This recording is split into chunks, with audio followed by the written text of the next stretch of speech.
तो without wasting time आज का वीडियो शुरू करते हैं।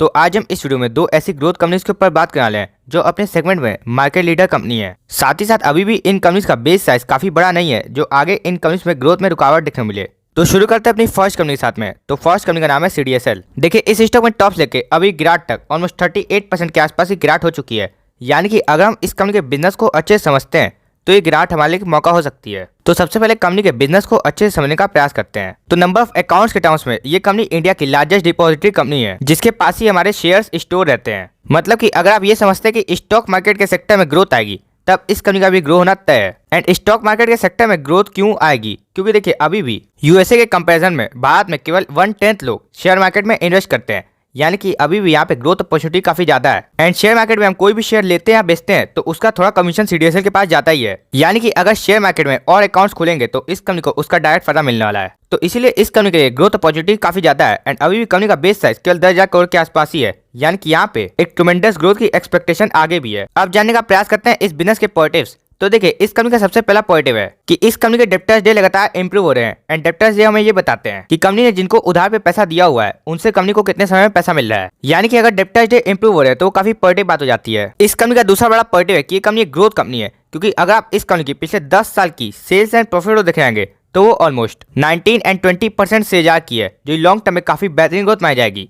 यानी कि पिछले एक दशक से ये कंपनी अपने आप को प्रूव करते आ रही है। एंड जो कंपनी अपने आप को प्रूव करते आ रही है अगर हम उसमें अपना पैसा लगाएंगे तो वहाँ पे पैसा बनने का ज्यादा चांस है। लेकिन देखिए हर बिजनेस में केवल पॉजिटिव्स नहीं होते। अगर हम इस बिजनेस के नेगेटिव्स देखने जाए तो देखिए जिस सेक्टर में कंपनी कामकाज करती है, मतलब कि स्टॉक मार्केट के सेक्टर में, वहाँ पे कंसिस्टेंसी की कमी देखने को मिलती है। क्योंकि स्टॉक मार्केट एक सिग्निकल सेक्टर है तो इसीलिए इस कंपनी में कंसिस्टेंसी की कमी देखने को मिल सकती है। मतलब कि जब स्टॉक मार्केट में बूम आ रहा होगा तब तेजी से अकाउंट्स खोले जाएंगे, तब इस कंपनी के प्रॉफिट्स काफी तेजी से बढ़ सकते हैं। लेकिन जब स्टॉक मार्केट में अकाउंट ज्यादा नहीं खोले जा रहे होंगे तब इस कंपनी में डिग्रोथ देखने को मिल सकती है। तो अब जानने का प्रयास करते हैं इस स्टॉक के सपोर्ट जोन। तो देखिए बड़े दिन से इस स्टॉक का एक ही डिमांड जोन बना हुआ है 1100 से 1000 के बीच का लेवल। क्योंकि आप यहाँ पे देखिए इस लेवल से इस स्टॉक में कितनी बार डिमांड देखने को मिल चुकी है। एंड अभी ये स्टॉक उसी लेवल के आसपास ट्रेड कर रहा है। तो एक तो कंपनी मार्केट लीडर कंपनी है, साथ ही साथ टॉप से अच्छा सा डिस्काउंट भी है। तो ये काफी अच्छा चांस हो सकता है इस कंपनी में इन्वेस्ट करने का। तो आप इस कंपनी पे ध्यान दे सकते हैं। तो चलिए अब बढ़ते हैं अपनी दूसरी कंपनी की ओर। तो सेकंड कंपनी का नाम है फाइन ऑर्गेनिक्स। देखिए इस स्टॉक में भी टॉप्स लेके अभी गिरावट तक 24% के आसपास की गिरावट हो चुकी है। यानी कि यहाँ पे भी मार्जिन ऑफ सेफ्टी अवेलेबल है।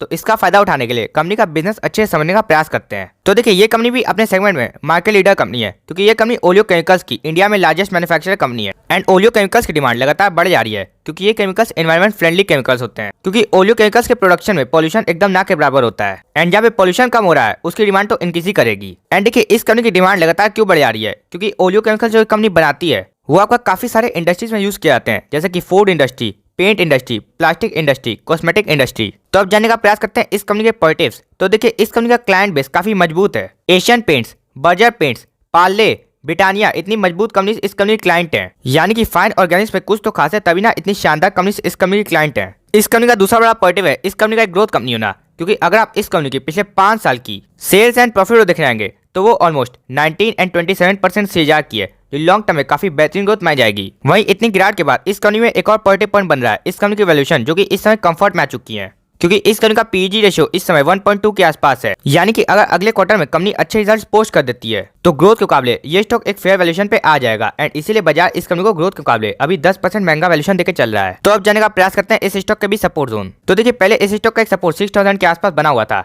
लेकिन इस कंपनी ने उस सपोर्ट को नीचे तोड़ दिया। तो अब इस स्टॉक का नेक्स्ट सपोर्ट 5400 से 5600 के बीच में बनने वाला है। क्योंकि अगर हम आपको यहाँ पे क्लियर करके साफ साफ दिखाने की कोशिश करें तो देखिए पहले यही लेवल इस स्टॉक के लिए सप्लाई जोन था, लेकिन जब ये स्टॉक उस लेवल के ऊपर भाग गया तो अब यही जोन इस स्टॉक के लिए डिमांड जोन बन गया है। तो अगर आप इस कंपनी में इन्वेस्टमेंट करने का विचार कर रहे थे तो इससे अच्छा मौका नहीं हो सकता, क्योंकि इस कंपनी में मेजर करेक्शंस काफी कम ही देखने को मिलते हैं। तो आप 5400 से 5600 के बीच में ध्यान दे सकते हैं। अब एज ए इन्वेस्टर आपका पूरा जानने का हक है कि जिसका वीडियो आप देख रहे हैं वो इन दोनों कंपनीज की राइटिंग क्या कर रहा है। कहीं ऐसा तो नहीं कि वो हमें खराब माल चिपका के चला जाए। तो देखिए CDSL एंड फाइन ऑर्गेनिक्स दोनों ही हमें काफी बेहतरीन कंपनी लगती है। एंड बड़े दिन से ये कंपनीज मेरे रेडार पे भी हैं, लेकिन हम इन कंपनीज को अपने मेन पोर्टफोलियो में इसलिए ऐड नहीं कर पा रहे हैं क्योंकि इस समय हमारे पास फंड की कमी है। जब भी हमारे पास एक हेल्दी अमाउंट होगा तो हम इन कंपनीज में इन्वेस्टमेंट करने का विचार कर सकते हैं। तो उम्मीद है आपको वीडियो पसंद आया होगा। तब तक के लिए आप ये जरूर बता सकते हैं कि आपको अगले वीडियोस किन कंपनीज पे चाहिए। तो मिलते हैं नेक्स्ट वीडियो में, तब तक के लिए दिस इज दान साइनिंग ऑफ।